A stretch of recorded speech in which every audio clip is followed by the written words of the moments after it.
Assalamualaikum class 5 students, this is Madiha Zaman and this is your lecture number 33 and the subject is computers.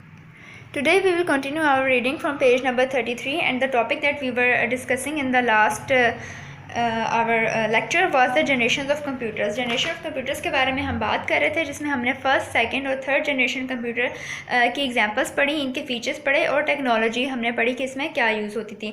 आज हम अपने lecture को continue करते हैं fourth generation से। Fourth generation computers की timeline है 1972 टू प्रेजेंट, यानी कि 1972 से लेकर प्रेजेंट यानी कि मौजूदा दौर तक जो कंप्यूटर्स बन रहे हैं वो फोर्थ जनरेशन कंप्यूटर्स हैं। और इनमें बेसिकली क्या टेक्नोलॉजी यूज़ होती थी? Micro processors are developed by combining together thousands of integrated circuits onto a single silicon chip using VSLI technology। हमने लास्ट थर्ड जनरेशन में क्या पढ़ा था? इंटीग्रेटेड सर्किट्स, और उससे पहले क्या पढ़ा था? ट्रांजिस्टर्स।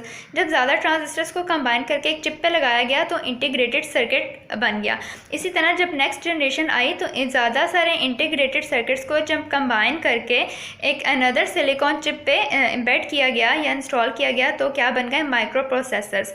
माइक्रो प्रोसेसर्स जो है वो बहुत ज़्यादा इंटीग्रेटेड सर्किट्स को, थाउजेंड्स ऑफ इंटीग्रेटेड सर्किट्स को जब हम कंबाइन करते हैं या कहते हैं इंटीग्रेट करते हैं सिलिकॉन चिप पे तो हमारे पास जो है वो माइक्रो प्रोसेसर्स बनते हैं।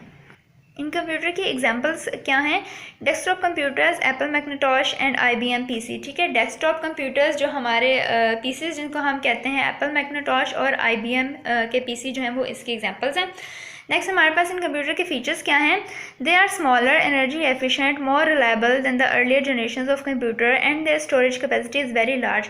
ये चीज़ पॉइंट हम सब कंप्यूटर्स सब जनरेशन में जो है वो सिमिलर नोटिस कर रहे हैं कि हर जनरेशन जो पिछली जनरेशन से नेक्स्ट आती थी उसके कंप्यूटर साइज़ में स्मॉलर हो जाते, एनर्जी एफिशिएंट जो है वो उनकी एनर्जी एफिशिएंसी ज़्यादा बेहतर होती थी और उनके रिजल्ट्स रिलायबल होते थे। और जो ये फोर्थ जनरेशन थी इसमें स्टोरेज कैपेसिटी यानी कि डाटा को स्टोर करने की कैपेसिटी जो है वो भी ज़्यादा थी। इंटीग्रेटेड सर्किट के बारे में हम ऊपर पढ़ चुके हैं कि ये स्मॉल इलेक्ट्रॉनिक डिवाइस या कंपोनेंट होता है made from a special material called semiconductor. Semiconductor एक मटेरियल होता है जिससे जो है ये कंपोनेंट बनाया जाता है। VSLI टेक्नोलॉजी से मुराद वेरी लार्ज स्केल इंटीग्रेशन के जब हम बहुत सारे इंटीग्रेटेड सर्किट्स को एक चिप पे इंस्टॉल करते हैं यानी कि थाउजेंड्स की क्वांटिटी में, तो ये होती है हमारे पास वेरी लार्ज इंटीग्रेशन टेक्निक। उसके बाद इसके मज़ीद क्या फ़ीचर्स हैं फोर्थ जनरेशन के? They are extremely powerful and process millions of instructions in a fraction of second के बहुत पावरफुल कंप्यूटर होते हैं और यानी कि मिलियंस ऑफ इंस्ट्रक्शंस जो हैं ये सेकंड के एक हिस्से में हमें करके दे देते हैं, एक सेकंड के भी किसी हिस्से में। उसके बाद है the present day computers can be link together to form computer networks. और आज के दौर के जो कंप्यूटर्स हैं उनको हम सबको आपस में लिंक करके एक नेटवर्क बना सकते हैं और इसी चीज़ ने जो है वो डेवलपमेंट की थी वर्ल्ड वाइड नेटवर्क यानी कि इंटरनेट की। इंटरनेट भी क्या है? यही चीज़ है कि मिलियंस ऑफ कंप्यूटर्स जो है वो आपस में कनेक्टेड होते हैं, कोई भी डाटा शेयर कर सकते हैं। तो फोर्थ जनरेशन के कंप्यूटर्स में ये एबिलिटी थी कि इनको कनेक्ट करके आपस में एक नेटवर्क बनाया जा सकता था। लास्ट हमारे पास कौन सी जनरेशन आ रही है? Fifth generation computers. Present day and beyond जो आज के दौर के कंप्यूटर्स हैं एंड बियॉन्ड और आने वाले मज़ीद कंप्यूटर्स जो हैं वो भी फिफ्थ जनरेशन की कैटेगरी में फॉल करेंगे। इसमें जो टेक्नोलॉजी आर्टिफिशियल इंटेलिजेंस ये यहाँ पे जो है वो कंसंट्रेशन से आपने सुनना है। Artificial intelligence is the branch of computer science that deals with making computers think and make decisions like human. Artificial intelligence जो है वो कंप्यूटर साइंस की वो ब्रांच है जो कि ऐसे कंप्यूटर्स जो है वो मेकिंग करती है that think and make decisions like human. ऐसे कंप्यूटर्स जो हैं वो डेवलप किए जा रहे हैं जो कि ह्यूमंस की तरह सोच सकें, ह्यूमंस की तरह डिसीजन ले सकें।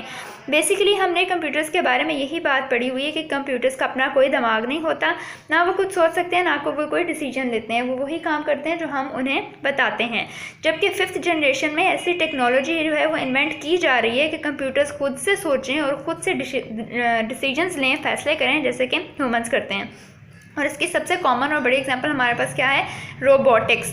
रोबोट्स जितने जो हैं रोबोटिक कंप्यूटर्स या रोबोट्स जो ईजाद हो रहे हैं उनमें सब में आर्टिफिशियल इंटेलिजेंस है और रोबोट्स को जो है वो इसी बेस पे जो है इसी टेक्नोलॉजी की बेस पे जो है वो बनाया जाता है कि वो ह्यूमंस की तरह थिंक करें, एक्ट करें और डिसीजंस ले सकें।